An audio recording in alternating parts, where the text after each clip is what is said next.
Show.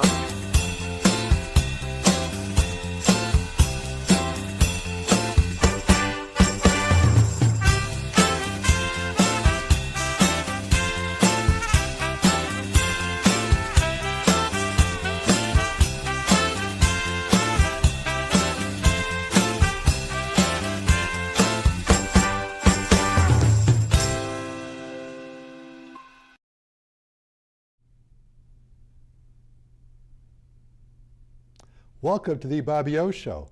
My name is Bob Opotzer, and I have a very, very interesting and very timely show for us today. We all talk about social media, but do we really know what social media is? Do we know what social media we should use for our professions, our individual usage, or whatever? Do we know how social media is being perhaps utilized to some way impact our children or ourselves? What's a cookie? Those are a lot of different things that I should know more about, but I don't. But I have a lady here today, Ashley Hutchings from Fairfield County, Connecticut, who is very knowledgeable in this area. And she's going to talk to us about these various topics and some other things because she's had a very, very diverse career so far. But we're going to focus primarily on social media and also her advocacy on certain social issues. And we'll get into those as we speak. Ashley, welcome to the show. Hello, thank you for having me. It's so nice to meet you. I remember meeting you the first time at a fundraiser. No, it was a victory celebration. The Democratic Party did well in that particular event. And we've been friendly sort of on and off, but I've really gotten to know you in my prep shows, whatever. Yeah. And you've got a lot to tell us about on the topic of social media. So let's start off with, tell me about who you are a little bit, background, et cetera, before we get into the topics. Okay, well, my name is Ashley Hutchings. I started in the social media world as a content creator where I make content and share about my life through Instagram and Facebook and make short form videos called Reels. And I really started building up that side of my brand. So now I do brand partnerships with all different brands, from travel to family brands to fashion brands, and I make content and share it on my profiles. So after I did that for some time, I built a company where I would do it for other businesses too who needed advice in the social media space. So that's... When did you start all that? All the activities you started After I became a mom, that's really when I started sharing my life online because I lived in London. I didn't know any other moms aside from like my prenatal group. And it was really isolating being a 5-hour time difference from my whole family. So I started just cooking and sharing some videos and stories online. You could cook? Yes. What's your specialty? I have a sweet tooth, so I really enjoy baking, but I can pretty much cook anything. Okay, yeah. Did you bring us any food for today? No, you did not. That's okay. I told you I've had a day. Next time. Next time, I'm going to hold you to that. Yeah. And did you do things before these activities, before you were in London? So before I was in London, before I became a parent, I was in sales and medical sales and had a degree in fashion design and had all different sort of odd jobs where I was kind of searching for my passion but following the money. And then once I had kids, I was able to focus a little bit more on my passions because I was a stay-at-home mom, so I was sort of filling my cup with this social media side of things. And then after my kids started getting older and I started getting better at social media, I realized that could be originally sort of a passive income that replaced that and is now a big source of my income. The movie called City Slickers. You ever see that movie? No. City Slickers had Billy Crystal. Okay, yeah. And I thought of that because of what you just said, because in the movie, sort of at the end, it's about a guy who turns 30, really old guy, right? He turns 30 and he doesn't know what he wants to do with his life. So he goes to a dude ranch, I think it's called, in Wyoming somewhere, and he meets this cowboy who's about in his 80s. And at the end of the movie, Billy Crystal says to the cowboy, "So tell me, you seem so happy, what's the key to life?" And the cowboy said, "One thing. You find that one thing you love in life and you build a career around that." So true. You know, and so true. I've never forgotten that theme, and you prove that because you've all done a lot of different things. Yeah. Medical, you were modeling at some point in time, Yes. correct? Professionally, right? Mm-hmm. And all these different things, and now you've found social media. Yeah. And in fact, we had a conversation in our prep for the show and also prior conversations where I don't know too much about social media. So let's start with what is social media? What constitutes social media? So social media is when you are, say, sharing videos, photos, parts of yourself in a form of social connection. So you are also sharing that to a group of people that are following you and you're connected with. So it's a platform of connection, and you can share to your connected following via video, photos, or even just thoughts through words. So it's just that piece of having the connection of people that are choosing to follow you, you follow them back, and there's the discovery associated with it as well. You can find things that you're into, and the algorithm, and I don't want to use too many big words to confuse you, but the algorithm basically pushes people with similar interests together. So it just becomes this place of connection. What was the first social media that you ever used? Probably AIM or MySpace. Back in the day, there used to be AOL instant messaging profiles, and they were sort of customizable where you could have your specific profiles. But MySpace, I would say, was probably the biggest. How many years leader ago in would that have been? That would have been 25, maybe more. Really, that long ago? 25 years ago? So you're like 6 years old when you started using that. You know, it's funny. I first used Facebook. Yeah. And I have younger kids. Well, I have kids, but they're older than your kids. And all their friends were on Facebook. And then when the quote older people unquote got on Facebook, they all ran from Facebook. Yeah. And the only reason I'm still on Facebook, and there's a couple of reasons, but one primarily is there's a lot of memories. You know, my mother and father both passed away in their 90s, and there's still memories that pop up, and there's things that pop up from high school friends, whatever. And I like to keep those, and you can't really save them if you leave Facebook. But there's also negatives to like Facebook, and that's, you mentioned the word algorithm. Yeah. So let's talk about algorithm. What does algorithms mean in terms of Facebook? You mentioned a little bit about how they keep track of who I go to. Yeah, and that kind of goes into your little cookies comment. It's sort of these, you're leaving this digital footprint everywhere, and Facebook, Meta, Instagram, they're capturing your interests and serving you more and more. They want you to stay on the app. They want to serve you more of what you want, right? So this algorithm is trained to understand what you like and serve you more of it, right? So even last night, I watched one true crime video a little too long, and now all I'm getting is true crime videos, and it just keeps serving, the algorithm is trained to keep serving you more of what you want, right? You can see on my picture there. Yes, Duke, I can Duke tell basketball. what you're served. and I'm served a lot of Duke basketball. Yeah. If you were on my Facebook, and I will friend you. I've never friended you. I will friend you. But you'll see I make some comments, no more than 2 or 3 a day, from a democracy perspective, not Democratic Party, although I'm a Democrat. But people who were on my Facebook were my Facebook friends, who were of a different ilk, either blocked me or I blocked them. You know. So I do think that Facebook is a little bit more combative than Instagram, because Facebook is supercharged with words and comments and the people that you know sort of sparring against each other, where I think Instagram is a little quicker to digest and it's more image-based. So unless you're watching a reel that's very divisive, you're not going to have the same sort of anger in the comment section as you see on Facebook. You can get it with a lot of viral videos, but I do think Facebook is more supercharged.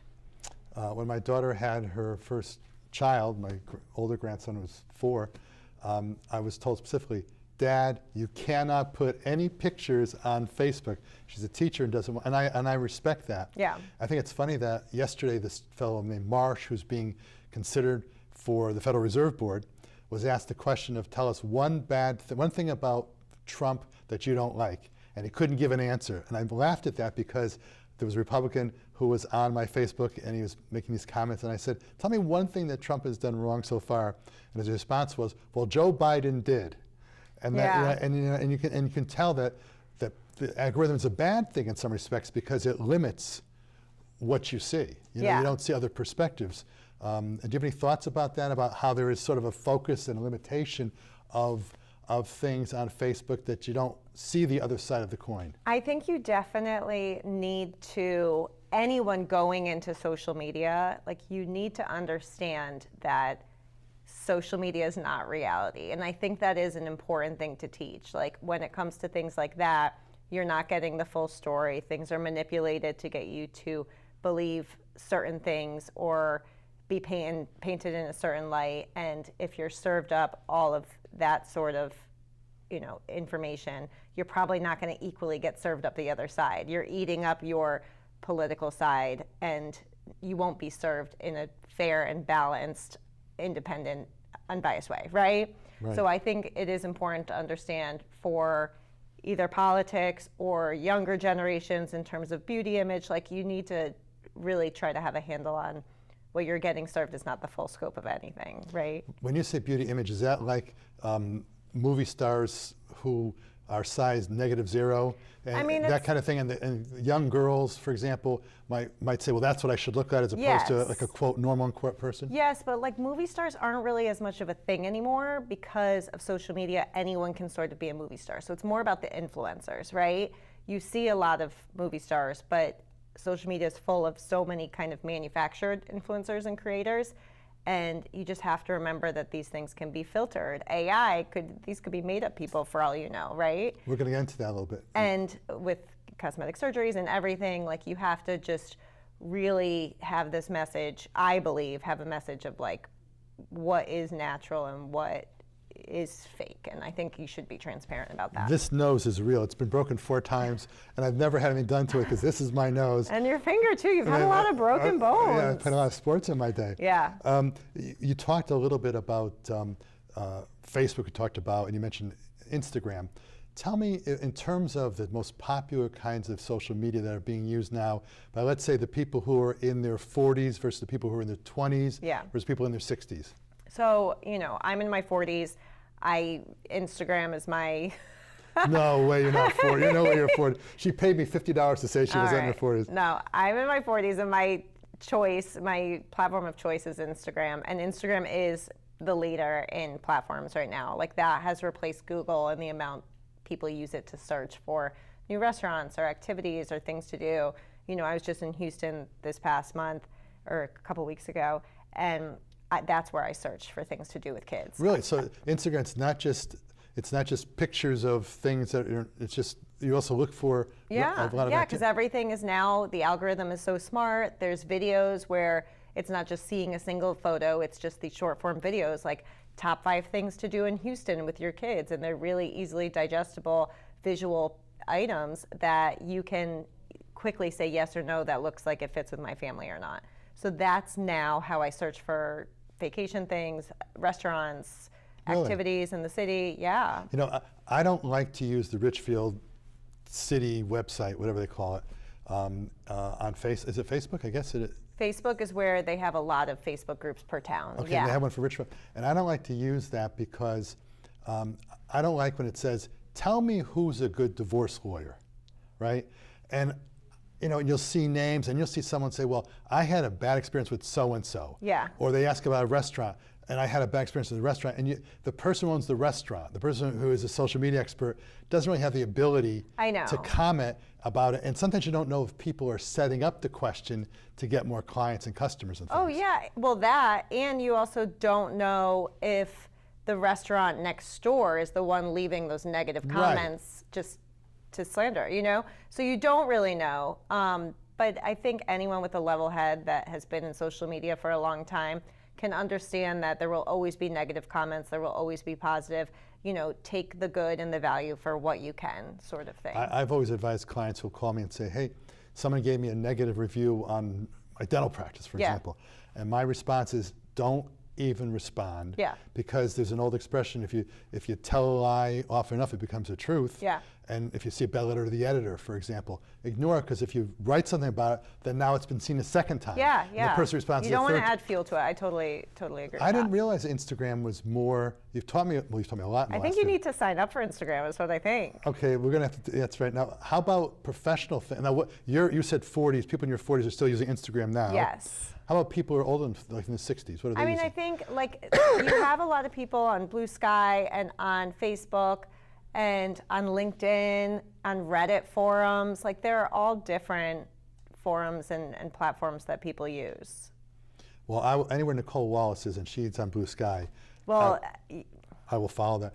How about podcasts? How do podcasts fit in the concept of social media? so podcasts are so interesting because it sort of started as a really informational platform, right? Where you can really consume, I think, in more of an educational way. And it's sort of evolved to anyone can have a podcast, and influencers are having podcasts, and actors and actresses are having podcasts.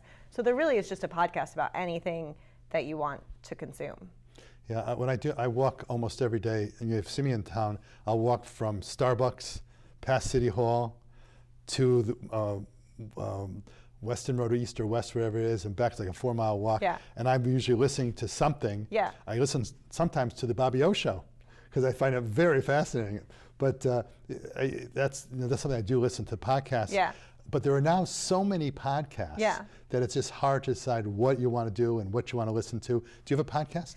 I don't have a podcast. I think having a podcast would be so fun. I think you really have to have a good teammate that you start a podcast with. You and I So could. now this is the announcement of our podcast, Yeah, everyone. we just talked about. We could have a podcast about. I don't know what the topic would be. Maybe it'd be about life. Maybe. You know, about making sure our kids are safe. Making kids are safe. Cross-generational thoughts Yes. on everything. And we're going to talk about do that it. afterwards. And there's a way they keep track of like how many people listen to podcasts, Yeah. right? So that's a very interesting thing. Let's change subject a little bit now. If you want to do things professionally, Yeah. if I just started I've just left my old law firm of counsel now. I'm trying to do different things. It's all by mutual agreement. And my new thing is called Opatsner Arbitration and Mediation Law, PLLC. What do people start new companies? If you start a new company for yourself, what do you consider for how you want to get the word out that you have a new entity called? I think it depends on the business. It really, really depends. Instagram is sort of the business card I think everyone should have because you want to come up when it's searched, right? Now, for a lawyer, is that where I'm getting my lawyer on Instagram? No, I would hope probably not. I would hope not. Probably not. So there are certain industries that I don't think you have to be on Instagram. For that, maybe a Facebook page, because that is more word of mouth referrals. And when someone is in a Facebook group, you want to be able to tag them and it pop up. Maybe. I actually would be more interested in having attorneys involved. In fact, it's in referring cases. Sure. And you know, we have in my firm, where I'm of counsel, we've always had the pink sheet. What's the pink sheet? Certain specific questions about the client to find out where they are, what their address is, et cetera, but also how did they find you? Sure. Okay, and I love to have it when it's referred by a client, a former client, an attorney, whatever. I don't love it as much when the answer is, well, I found you on Google. Yeah. You know, and there's nothing wrong As long with as they found you. Yeah, I know that, but you know, well, of course, the kids nowadays, I'm sure before you were married, whatever, you probably may have gone online for whatever, dating things. That's our society now. Yeah, yeah. And I think the trend in our society to do more things on the computer, online, Sure. AI, is a negative. Well, I think it also depends because you as a lawyer, like, you're dealing with sensitive topics that people may not want to ask their friends about. They may not want to That's true. broadcast that they're That's about true. to get divorced. So they want to go the silent route first where they can just Google and find someone. You know, it's interesting. When I shop at Stop and Shop or Carluzzi's in Richfield or Georgetown, whatever, that's where I go to shop. And whenever I have a new client, I've partnered with Carluzzi's before. Did you really? Mm-hmm. That's very Nice people. Okay, I love Shout it. out to Carluzzi's. Your daughter's watching. She's probably laughing at mom right now. Oh, she's used to it. But the thing that's interesting is that I tell my clients right away, I say, now if you hire me, if I see you at Stop and Shop or Carluzzi's or Deborah Ann's, whatever, if I ignore you, it's not because I'm being nasty, but people know what I do for a living. I do a lot of divorce work. And, you know, if you had called me hypothetically the day before and said, Bob, I want to talk to you about whatever, you know, you wouldn't want your spouse, for example. It's like a HIPAA thing, sort of. It's that same idea. You can't broadcast who your clients are. I get that. Yeah. You've involved, we're going to come back to some of these topics, but you've also been involved in social media as an activist. Yes. And I want to I want to have my director we have 3 pictures of you that we pre-named already, but which names I've forgotten, but we'll see. Let's just put those 3 photos one at a time. There's one with just her, with Ashley and C.C. Marr, who's our state senator. If you can find that one or any of the 3 photos we find on the screen. Okay, this is you. Yes. And that's who? Senator Marr. She State senator. State senator, correct. And she covers many towns in Fairfield County. She actually just announced she's retiring, which makes me very sad because we have started this incredible bill together. Which we're going to get to that bill in a Which few we'll moments. get to.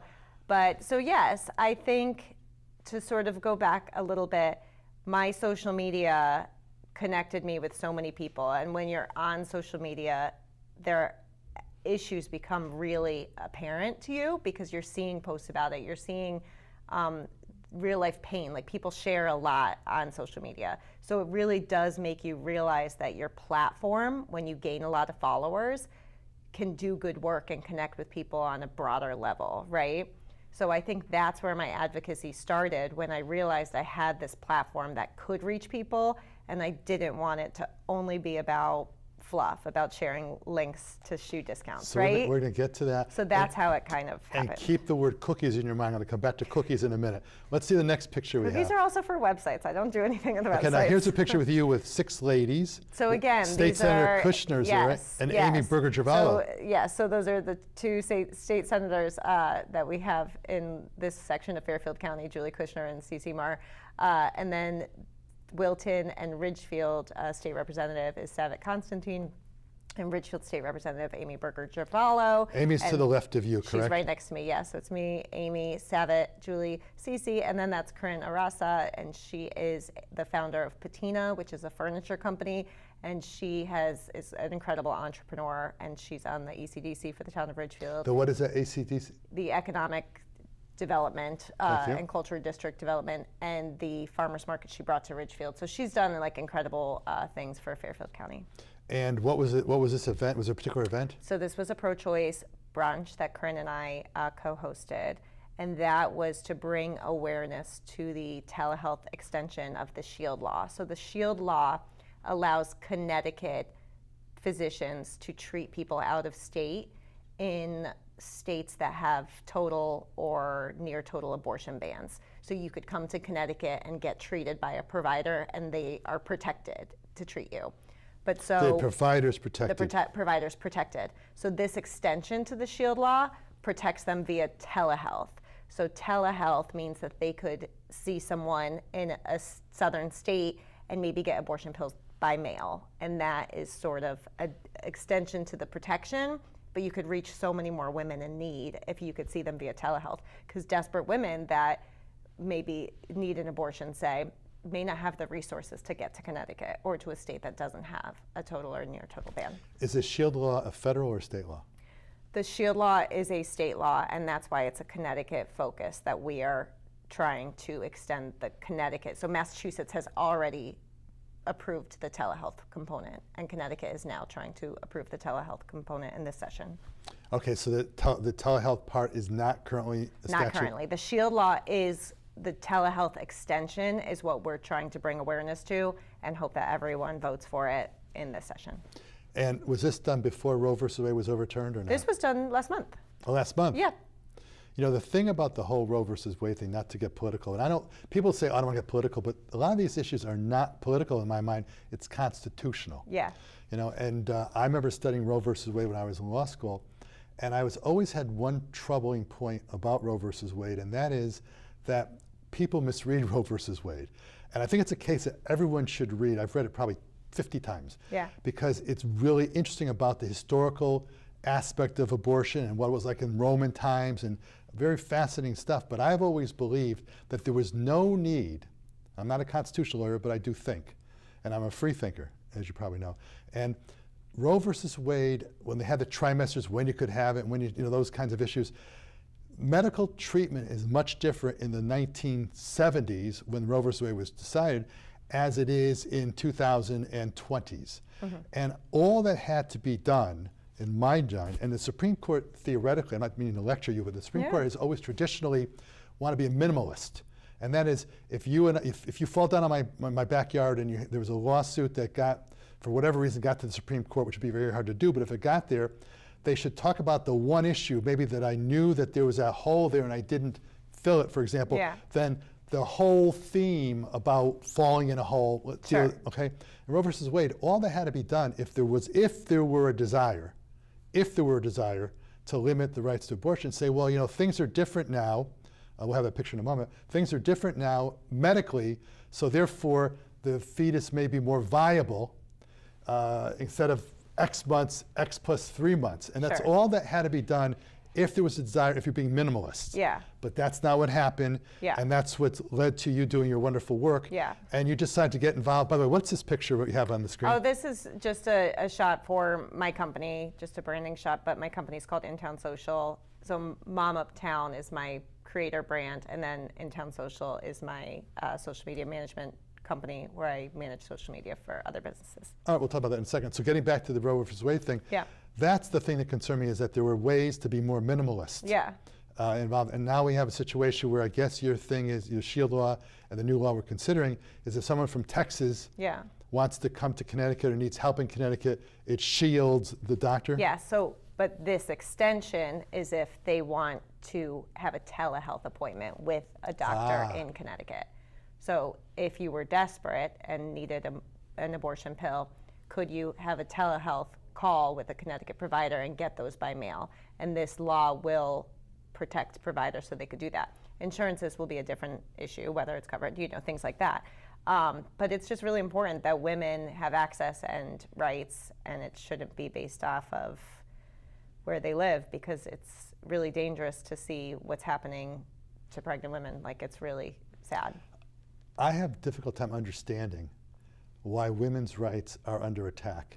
As a white male, I have no clue who the blank thinks that white males should have more rights. And the thing that bothers me is this voting situation, which the Republican Party is pushing hard. And it could affect 60-some-odd million women. You know, if you had gotten married in Texas, and your name was, you didn't keep your maiden name, and now your name is a different name, there might be problems registering to vote. And I just don't understand, maybe you can help me understand, I don't understand why we are attacking, not we, I'm not, but why the Republican Party is attacking women. Explain to me, please. I don't have the answer. It's very sad. Maybe they're just threatened and trying to keep us in a box. I don't really know, but it's really sad. I was reading an article earlier today about a woman that was misdiagnosed, and her health issues were dismissed as being stress, and like her kids are stressing her out, and she had cancer the entire time. And it wasn't until she found a female doctor that really listened to like the symptoms that she was having when it came to like women's health. And you know, it is just something to think about, is that our whole history has primarily been white male doctors taking care of an area that they really have never experienced, and women, and making decisions for women on it. And it's just, it makes you think. It makes me sad. Yeah. How did you get involved politically? Because when I was on the Board of Education in Richfield, we had Dr. Ralph Wallace, who said people should understand there's a capital P political and a small p political. And the capital P political is, if you're running for office and you're a Democrat, Republican, that's a political activity. But if you're making decisions on the Board of Education, it has political impact, and it's going to be a small p. And I kind of resent when people say, well, I don't want to talk about, I got a phone call from someone on a survey about medical health, and the CDC, which is under control of Bobby Kennedy Jr., who nobody with a brain likes.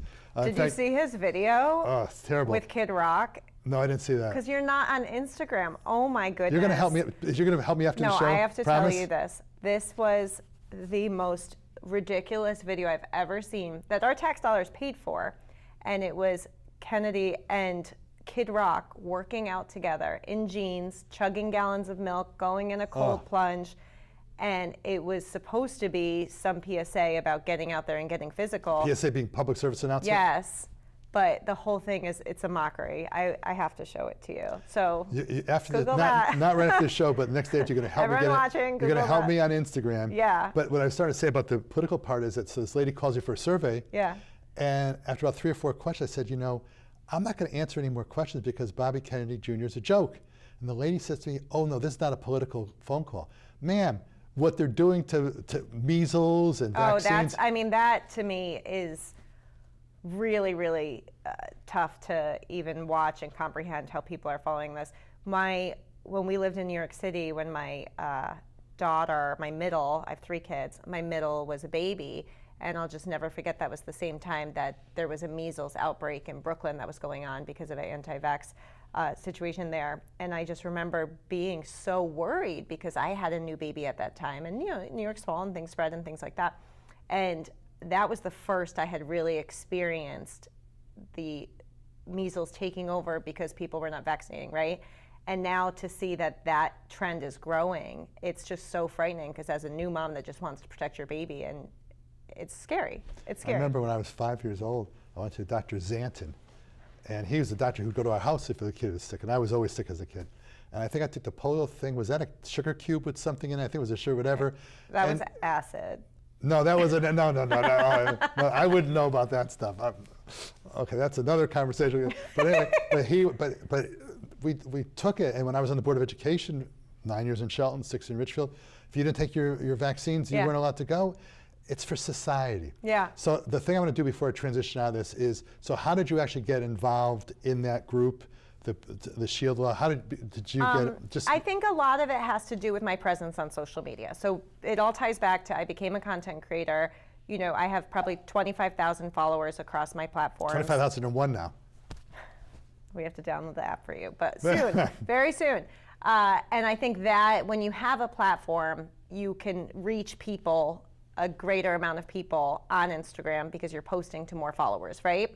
So when I share things, more people see it, then they will see your Instagram that you download today. You will probably reach 5 people, right? Because you have no followers yet.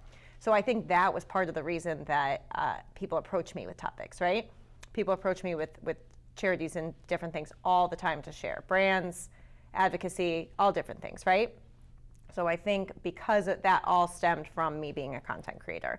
And then someone that started using their voice. So I just filmed something yesterday for the Conservation Law Foundation about protecting national parks and the environment in New England, right? Because they know that I am an advocate and I'm the right demographic of someone that's this age, really outspoken about things like that. It'll resonate with my followers, right? Does that make sense? Totally. You used the word influencer. I know what the word influence means, but what does an influencer mean in your context? So an influencer is basically someone that shares online and people follow for tips, referrals, ideas. You follow someone that you don't know because you're curious as to what they have to share because you trust what they're sharing, right? So I hope that when I share a brand, it's to my following that understands that I've vetted these products and I believe in them and they trust me because I've been sharing for a long time and I've shared my values so that the people that follow me kind of understand if they align with me or not. The thing on conservation for the forests, what was that about a little bit? What was that? What was the topic? So that's just an example of one organization that can identify people that clearly care about certain democratic issues. It's basically the environment, and not holding polluters accountable and the fighting against the environmental rollbacks and things like that, right? So it wasn't specifically, this organization is just one of many that come to me and say, will you help us promote? And there are certain things I say no to, there's certain things that don't align. I was offered, to partner with a puppy yoga brand, where you can go do puppy yoga because. What's puppy yoga? When you do yoga with puppies. Oh, you did with the puppy. But so this brand reached out to me and I said no, because I said, where did the puppies come from? Oh, reputable breeders. I hear the word breeders and I'm like, no, that's not for me. I'm a adopt, don't shop gal, and that's what my following expects. So you have to just choose partnerships that align with you. When you say you have a following, yes. Tell us what that means and what are they following? So it's kind of like a Facebook friend. Okay. So, but you don't know them, sort of thing. So if all of a sudden your show has a Facebook and 25,000 people start following your show, that's your following. And they're waiting to see your next episode or the next thing you come out with or something like that. I think it hardly wait till next week's show. They can hardly wait, especially this one. That's They're right. so excited. They're so excited. Yeah. Are you going to put this show when we get it on your Facebook or Instagram so it'll be getting followed? Or is that going to happen? Maybe. It depends how good the show turns out. Well, you're on it. It's going to have to be great. Oh, I don't know about that. But no, yeah, of course. We're sharing. We want everyone to watch the Bobby O show. How do you get, thank you, how do you get 25,000 followers? I think you just share more and more, and you share about who you are, and once you're relatable to people, they can then trust what you are sharing as things that they might want to do. So Houston, for example, we shared all about our trip, right? Because family travel is a big part about what I want to share. I see. So if people know that I do cool stuff in the city with my kids and they think those things are on their to-do list now, their experience to-do list, when they go to Houston, they might refer back to my videos about Houston. It's just about being relatable and finding people that align with your values and what you like to do. When people follow you, do they make comments about what you did? Sometimes. So, I like when they do because it helps my reach. so that means Comment. if somebody knew that I'm a Duke basketball fan and UConn won that game in that final shot, Yeah. and upset us, people might say, Bobby O, you lost. Yeah, they probably would love trolling you about that. Yeah, love it. And trolling means? Trolling means like kind of harassing and teasing and razzing you. You would never harass me and tease me, for sure. I mean, we're a UConn family, so. My sister graduated from UConn. In fact, in 1999, when UConn beat Duke in a major upset, she was, I think all of her friends were at a party, whatever, and I got phone calls from 11:30 that night to about 3 in the morning saying, hey, Bob, what was the score of the game tonight? Yeah, see, that's I'm sure you guys troll each other a lot. I'm going to change the topic because there's something that you have been involved with. Yeah. That's really what, except for knowing you, enticed me to have you on our show, and that is social media itself. Yeah. And when I get things on Facebook, and I used the word cookies before. Yeah. And I'll get a new thing I want to podcast or whatever it is, and they'll say to me, cookies. And do you let all cookies in, some cookies in, not cookies in? What does it mean to be a cookie? How does that relate to that? What's a cookie? And it's not chocolate chip. What's a cookie? Do you cook cookies? You must make great cookies, I'm sure. I do make great cookies, and I don't really work with cookies. Cookies are on websites, and I kind of just run a platform, but cookies are sort of like the little breadcrumbs that keep track of history and online presence, right? It's kind of little snapshots of what is happening online, right? So that's my understanding of cookies. That doesn't really have to do with what I do on social media. That's more what you see on websites and things like that. But you're leaving a digital footprint everywhere when you're on social media. And I did a leading question, Your Honor. And I was leading into a topic because one of the big things you're involved with is the impact of social media on children and the impact of social media in who gets to follow the child and who gets to know about the child. And we nowadays, unfortunately, have people, I use the word mashugana, which is crazy in Hebrew, who can follow and put kids at risk. Yeah. So that's why I use the word cookies. And so I guess the way I would better ask the question is, tell us about, before we get to the bill that you've been involved with, tell me about the risks that young children, and I'm going to say pre-bar mitzvah, 13 and younger, what's the risk that exists for kids? So I don't really focus too much on the risks, right? Because I've been on social media for a long time. You personally? Me personally, as a creator, as a professional. And I see every single person, every creator, every parent has a different comfort level with their kids on social media, right? So I have kind of looked at all this, and I don't know the right answer for this because it's up to the parent in this scenario. I really focus on that it should be on patient choice. And that's sort of my focus with social media. Patient choice, but why? Parent choice. Parent choice. Why should it be a parent choice issue? What is a parent having choice about? So the parent having choice, in my opinion, is how their children are used online, right? So, for example, on my page, you will see my kids' faces. My kids do brand deals. My kids work online in a very controlled environment that I control. I don't use their names online. I have a different comfort level than a lot of people, right? My friend Erin does not show her child's face online. she puts a heart over his face. There are so many different layers to how you want your children involved in social media. Some people let their kids have social media at a young age. Some people do wait until 8th, which means they can't have social media until after 8th grade, going into high school. Everybody's different, but what I found in the bill that we're going to talk about is that if parents, the decisions are being made for parents in businesses and in the schools. So it's not necessarily talking right now about the risks and you should do this and you should do that. It's just whatever you choose to do, you need to be informed and have the ultimate decision at the end of the day as the parent. Is safety part of the, I'll talk about you as an individual. Yes. I don't want to hear your kids' names. I want to know anything about your kids specifically. It's not the purpose of today's show. Yeah. And it's sort of the antithesis of what we're going to be talking about. So tell me about what you as a very bright, informed parent, what are the things you're looking for to see whether or not your child should have access to materials, and conversely, people should have the ability to see about your children?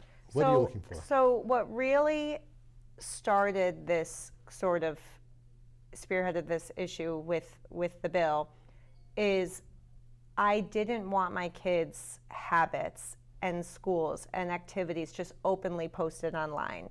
Because once your children's habits are posted online, it's sort of like the back of a car, right? They said, look at your bumper stickers. It shouldn't say where your kid goes to school, how many kids you have, where you vacation all summer. You know, you're giving so much information away, private information that could be dangerous, right? So it's sort of that idea for me.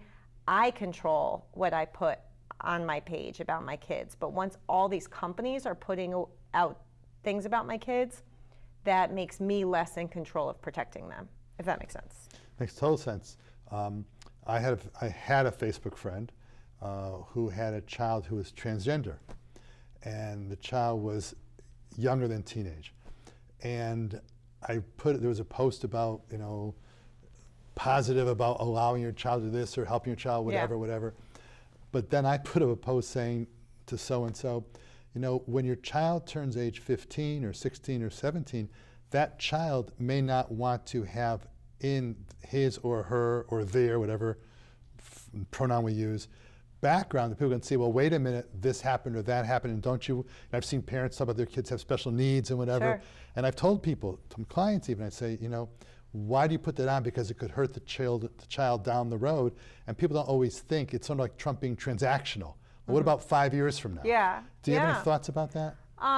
Yeah, I mean, AI, the internet, all of it is just getting more and more advanced, and it's really hard to see where the future is going to go with all of it. So that's why I do think it's more important than ever to have protections in place, because it's sort of just turning into the wild, wild west in terms of what people can do with images, the way they can manipulate them.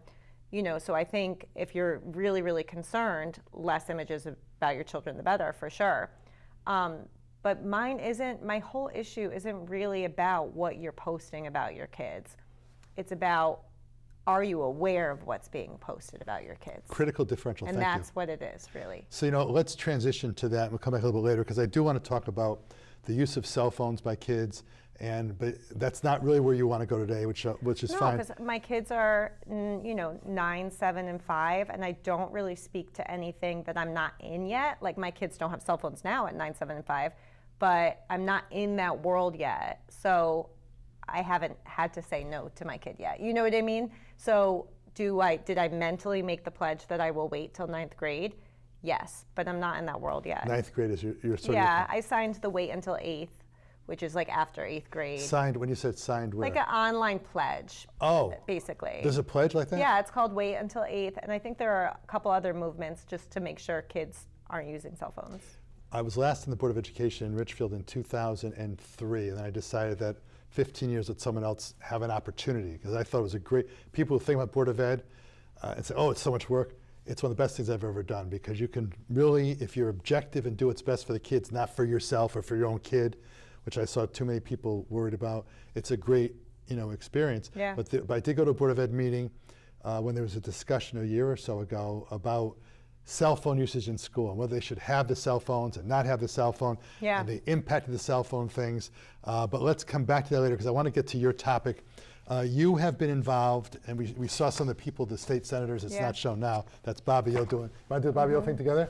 Okay, there we go. That's the Bobby O thing together. Okay, thank you. But there is a bill being considered that you've worked on with CeCe Mara, who's Yes. Richfield has a weird district because we have, well, my district where I live has a weird thing about it includes other parts of Fairfield County, and Kushner is part of us, and where she's part of Danbury. Danbury and So we have a lot of Fairfield. different state senators Yeah. who are involved. But you got involved with Julie, with CeCe primarily to develop a bill, Bill CeCe 3. is on the Children's Committee. The Children's Committee of the So- State Senate. So tell me, what is the major issue, first of all, when we're back from there, Okay. about this bill situation? Did I get it appropriately into Okay, yeah, let's see if I could do my elevator pitch to make sure it's very elevator pitch? obvious. What's an Okay. elevator pitch from top down? So basically, elevator pitch, that you could say as quickly and concisely as an elevator ride. Lawyers don't do quickly and concisely. So basically, this bill is to ensure that businesses, schools, organizations cannot use children's images without parent consent. That's basically it in a nutshell. What's happening is that a lot of these organizations, districts, businesses are automatically opting children into media policies that parents don't realize. And they don't realize they're signing their children's rights away in really dangerous ways. Like, I've had a term that said, by entering this building, we can film your child in any manner, alter in any manner, use on social media, website, promotional materials throughout the world in perpetuity with no compensation. That's just what it says. So you are literally allowing anyone at this establishment to film your kids, whether they're in bathing suits or gymnastics leotards or whatever, and they can go make millions of dollars off your children and print them everywhere, and you just sign that away. But your concern isn't the money part, I don't believe. It's about the safety part, is it not? And private. 100% the safety. I just want to 100%. point that out. 100%. But also, it does bring like a whole other layer into it. Like, it's not like you're just posting this and it accidentally popped up. You are literally using children to make money. And the thing also that you and I have talked about offline, and we're going to do it now, is that there's a affirmative approval consent. That's Yeah. not the word in the statute.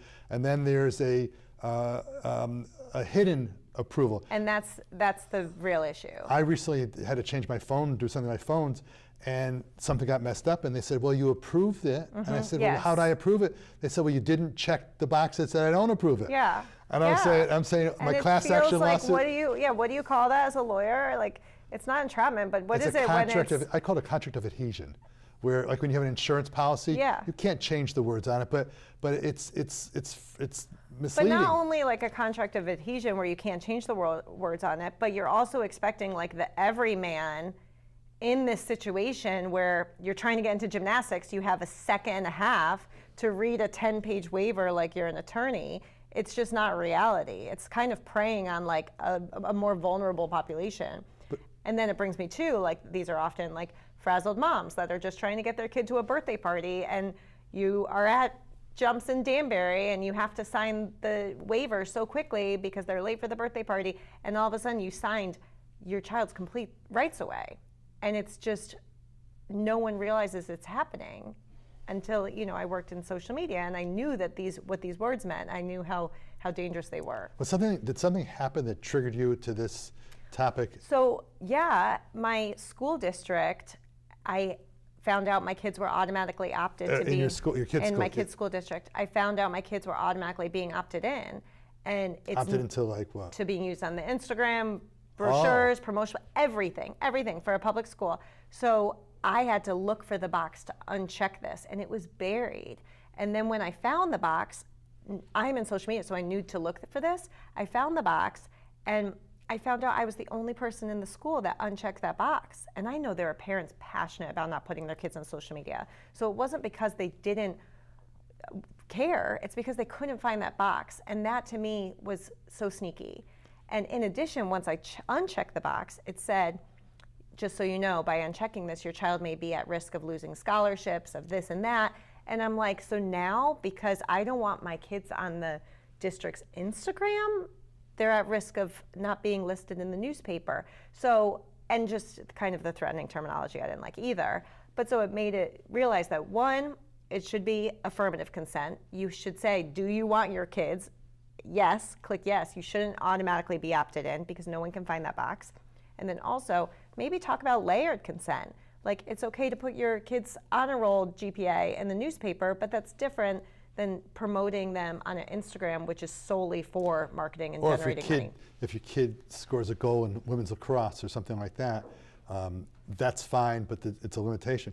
You know, if I were on the Board of Ed now and this issue to come up, I would have been in your corner because I wouldn't want you to unknowingly approve something. I want to read, the bill is under consideration, but if you don't mind. So the bill passed, it first went to the Children's Committee. I testified for the Children's Committee, and it passed unanimously in that group, bipartisan group. And now it's on the Senate floor being discussed. State of Connecticut, what's the name of the bill? It's SB 344. Okay. If you don't mind, can I read your first paragraph? I'm going to get your permission. Your first paragraph of your testimony, because I thought it was so impressive. Absolutely. And we only have a couple minutes left, and this show is going so quickly. You're going to come back, maybe? Maybe next time we'll come back and you tell me for how our podcast. We'll talk about that on our podcast. Our podcast, we're going to do it, or this show. Okay, your opening, which was very impressive. I am here as a parent and a social media professional highlighting the need for laws in the social media space that protect our children. So many conversations are around social platform regulations and age restrictions, yet our children's images and details are constantly being exploited by the places they should be considered the safest. Schools, extra activities, sports teams, birthday parties are taking advantage of something that needs to change, and that is passive consent. Passive consent is a very important concept. Many parents do not even know they are automatically opted into their children being used for marketing, and others are signing onto something they do not agree with simply because they do not feel they have a choice. Affirmative consent protects our children. Now, I happen to know people on the Board of Education, Richfield and superintendent schools, et cetera, and I'll bet you some of these things that you're talking about, they weren't even aware of. So many people don't know. They didn't even, some of the state senators and representatives did not know this was happening, and that's why everyone's like, well, yeah, this is common sense. This should be changed. It is a bill that I have had no one say to me, well, no, we want to be able to exploit the children without parents' permission. You know, everyone is like, oh yeah, why isn't it this way? Ashley, that bill went 17-0 in favor of the position you've taken with CC Marr. I don't know how many bills in our U.S. Congress this year went even 9-8. Okay. But to say that's what you were saying prior about when should kids be able to have phones, you even started talking about that, and that's my point in the first paragraph. There's so much talk about children's restrictions and when should they be able to do this, and in the background, all this other stuff is happening where businesses are posting them anyway. So it's like, you know. We only have a little bit of time left.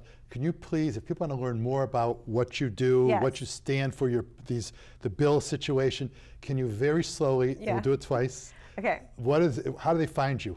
I have two handles. So at mom_uptown is my Instagram page. One more time, please. At mom_uptown, and then at InTown Social, one word, at InTown Social, and that is my business page. But people could always DM me and ask me questions. I'm going to do something for you I've probably never done for you or most people, and that is giving you the last word. So why don't you tell us whatever you'd like to say in the last minute of. Where do I look? Do I look here? No, look at me. Look at you. Looking at me is the best part of the whole show. You know that. Tell me what message, if you could have someone remember one thing from today's show. Okay, one thing from today's show is tell your friends about SB 344. Just realize that we do not have to be signing our kids' rights away so that they can participate in a birthday party or a sports team or go to school. Parent choice is so important to protect our kids. So that I think is just really something I'm so passionate about and something I really hope can pass forward because everyone wins. The parents win by having control about their kids' permissions. The businesses they understand which parents are in support, so they're not going to get themselves in a sticky situation. And the kids win because they're being protected more than they were yesterday. So yes, If you have questions about social media, you can always reach out to me. I gave you my 2 handles, but I'm happy to uplift businesses and organizations that I believe in. That was a great conclusion, and I am going to take advantage of that. I'm going to call you the next couple of days for some help.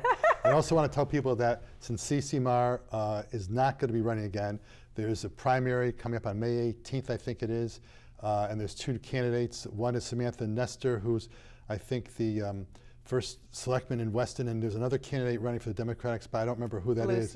Lucy Dathan. What's her name? Dathan, I believe, D-A-T-H-A-N. Okay, and so I presume you're talking to them also in case the bill doesn't get done now. You want to make sure.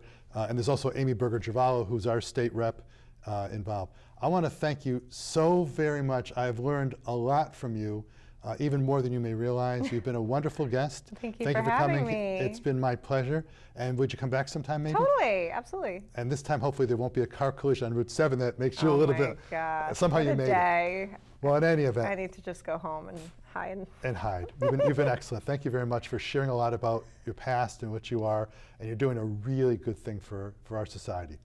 This has been Bob Opatzner on The Bobby O Show, thanking Ashley for her wonderful, wonderful presentation, and the special guest, whose name I won't mention, who's been in studio watching the show today because she's younger. I don't want to mention her name. This has been Bob Opatzner. Thank you very much. This is The Bobby O Show.